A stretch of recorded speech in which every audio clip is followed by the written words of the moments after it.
सरकारी सेवाओं योजनाओं का समयबद्ध व सम्मानजनक तरीके से पहुंचाएं लाभ। मुख्य आयुक्त टीसी गुप्ता ने कहा, सेवा का अधिकार आयोग अधिनियम के तहत प्रदेश में 546 सेवाएं अधिसूचित।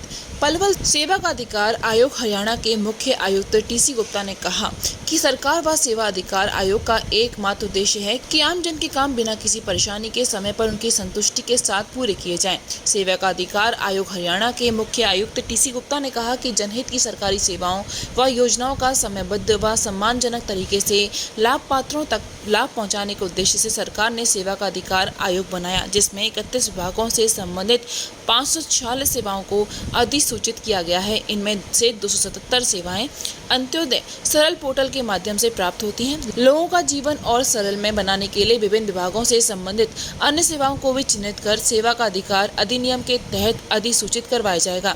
टीसी गुप्ता ने जानकारी राइट टू सर्विस एक्ट के संबंध में समीक्षा और प्रशिक्षण कार्यक्रम के तहत सरस्वती महिला महाविद्यालय के सभागार में आयोजित जिला स्तरीय बैठक को संबोधित करते हुए दी। उन्होंने अधिसूचित सरकारी सेवाओं के संबंध में विस्तृत रूप से जानकारी दी और कहा कि सभी विभागों को इन सेवाओं का लाभ समयबद्ध देना होगा। ऐसा न करने पर पोर्टल पर संबंधित शिकायत ऑटो मोड पर अपील में चली जाएंगी और इसके बाद विभाग में उच्च अधिकारियों को एक के बाद दूसरे को 2 बार अपील जाने के बाद ये शिकायत व समस्या आयोग के पास स्वतः पहुंचेगी, जिसमें आयोग द्वारा 30 दिन के अंदर ये शिकायत निपटाई जाएगी और इसमें संबंधित अधिकारी व कर्मचारी को 20,000 रुपये पेनल्टी करने का अधिकार आयोग के पास होगा। इसलिए सभी विभाग अपनी पेंडिंग शिकायतों का समाधान तुरंत करें। अब हालत में अपना स्कोर 1 जनवरी 2022 तक 9.9 से ऊपर ले जाएं। उपायुक्त पलवल इस संबंध में सभी विभागों की समय समय पर समीक्षा करें। सभी अधिकारी अपने कार्यालय के बाहर इन सेवाओं के संबंध में पूर्ण जानकारी फ्लैक्स या डिस्प्ले बोर्ड पर आवश्यक प्रदर्शित करें। उद्देश्य जो Haryana right to service act है, सेवा का अधिकार कानून 2014, उसके तहत एक रिव्यू था डिस्ट्रिक्ट का और साथ के अंदर एक वर्कशॉप भी थी, जिसके तहत जनता को ये बताया गया, अधिकारियों को ये बताया गया कि कितने समय पे काम करना है, तो उसके क्या क्या परिणाम हो सकते हैं। और मुझे ये खुशी है इस बात की देख के कि आज से केवल 25 दिन पहले पलवल ज़िले का जो RT स्कोर 8.6 पे था, वो आज 9.2 पे आ गया। वैसे हमने मापदंड इसका 9 ही रखा था, 10 में से 9 के बजाय 9.2 पे है, परंतु फिर भी इसके अंदर और सुधार की गुंजाइश है, क्योंकि बहुत सारे बाकी ज़िले जो हैं वो जो पहले 9.7 पे कोई भी ज़िला नहीं था, आज 9.7 के ऊपर 3 आ रहा है। तो इस प्रकार से पूरा जिला प्रशासन ने, सारे अधिकारियों ने ये विश्वास दिलाया है कि ये इसके अंदर और तरक्की करेगी। सरकार जो चाहती है सर, जो जिस प्रकार जैसे कल्याणकारी सरकार है, जो चाहती है वो लीकेज कहाँ रह जाती है, जो लोगों को सेवाएं नहीं मिलती। यही है कि अधिकारियों की कुछ कोताही होती है। कुछ ऐसे अधिकारी हैं जो बगैर बात चीज़ों को रिजेक्ट कर देते हैं, लटका के रखते हैं।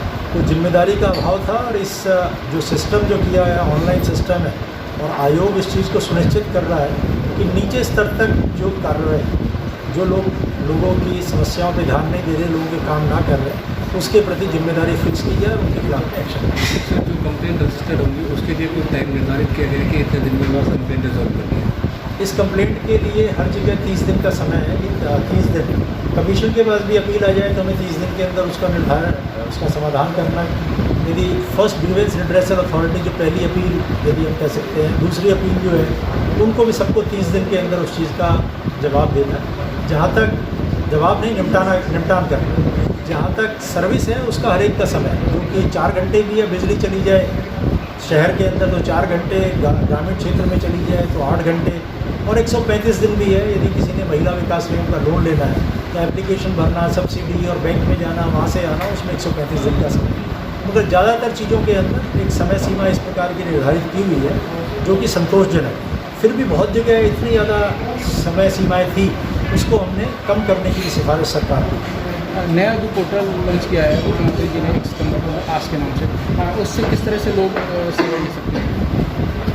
ऑटो अपील सिस्टम, जिसका नाम माननीय मुख्यमंत्री जी ने आस भी दिया है, AAS आस, उसका ये कितना खूबसूरत सॉफ्टवेयर है और सिस्टम है जो कि हिंदुस्तान में कहीं नहीं, पूरे भारत के अंदर कहीं नहीं। जैसे इसके अंदर एक्ट में प्रावधान है कि कोई आदमी आपका काम नहीं करता तो आप पहली अपील इसको करें, दूसरी अपील इसको करें, तीसरी अपील कमीशन को करें। लोगों को पता नहीं होता अपील किस प्रकार से करें, कहाँ से करें, फीस लगानी है नहीं लगानी। अब इस सिस्टम के द्वारा किसी को अपील करने की ज़रूरत नहीं। सिस्टम उन लोगों के बिहाफ पे जब काम नहीं होगा तो अपने आप अपील करें। जैसे उदाहरण के तौर पे किसी ने बिजली के कनेक्शन के लिए अप्लाई किया, तो वो बिजली का कनेक्शन उसके अंदर 15 दिन मान लो लिखा हुआ है, 15 दिन के बाद के अंदर 16वें दिन अपने आप जो अगला अधिकारी है उसके पास चला जाएगा और मैसेज भी तीनों को आ जाएगा। जिस आदमी का काम नहीं हुआ, जिसने काम नहीं किया और जिसके पास अपील चली कि ये अपील फाइन कर देगी। इसी प्रकार से शहरी क्षेत्र में 4 घंटे में बिजली चली जाए, किसी को मुख्यमंत्री विवाह शगुन योजना के तहत 30 दिन के अंदर उसको बेनिफिट नहीं मिले, तो ये अपने आप में बड़ा प्रभावकारी एक सॉफ्टवेयर होगा, जिससे कि आपको लगेगा कि थोड़े समय के अंदर एक क्रांति ही कहूँगा इस चीज़ को, कि जो अपील पहले फाइल नहीं होती। मैं रिकॉर्ड पे कह रहा हूँ कि कमीशन के पास पिछले 7 साल के अंदर केवल 7 अपील है, जो थर्ड अपील। अब जो है इसके माध्यम से कोई भी काम नहीं होगा तो ऑटोमेटिक चलते हुए कमीशन के पास आ जाएगा। मुझे लगता है इसकी आवश्यकता नहीं पड़ेगी, क्योंकि जब इसकी मॉनिटरिंग होगी तो लोग स्वतः ही अपने आप काम समय पर करना शुरू करेंगे। तो सर इसमें अगर लगता है कि कुछ अगर अधिकारी जो नकारा साबित होंगे, काम नहीं कर पाएंगे, उनके लिए कुछ एडवाइजरी जारी की जाएगी आपकी तरफ से? एडवाइजरी भी जारी की जाएगी, अप्रसन्नता भी जारी की जाएगी, साथ में सरकार को डिसिप्लिनरी एक्शन लेने की रिकमेंडेशन भी हम कर सकते हैं। और मैंने जैसे कि कहा, हर जगह पे हम पेनल्टी लगा सकते हैं अप टू 20,000। एक केस में मैंने 10,000 रुपये लगाई भी है।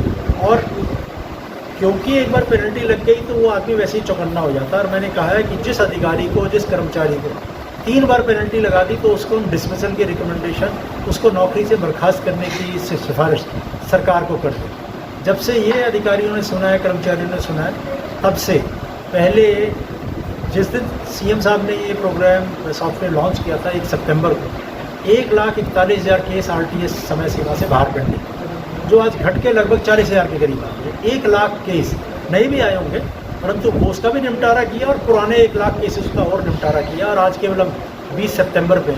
तो मुझे ऐसा लगता है कि लोगों को समय के ऊपर काम होगा और सम्मानजनक काम होगा। धन्यवाद। मोहनी जगदीश मल्टी स्पेशलिस्ट हॉस्पिटल विश्व स्तरीय चिकित्सा सुविधाओं के साथ ट्रॉमा सेंटर 24 घंटे आपकी सेवा में तत्पर। Mohini Jagdish multi specialist hospital, Reliance petrol pump के निकट, राया रोड, मथुरा।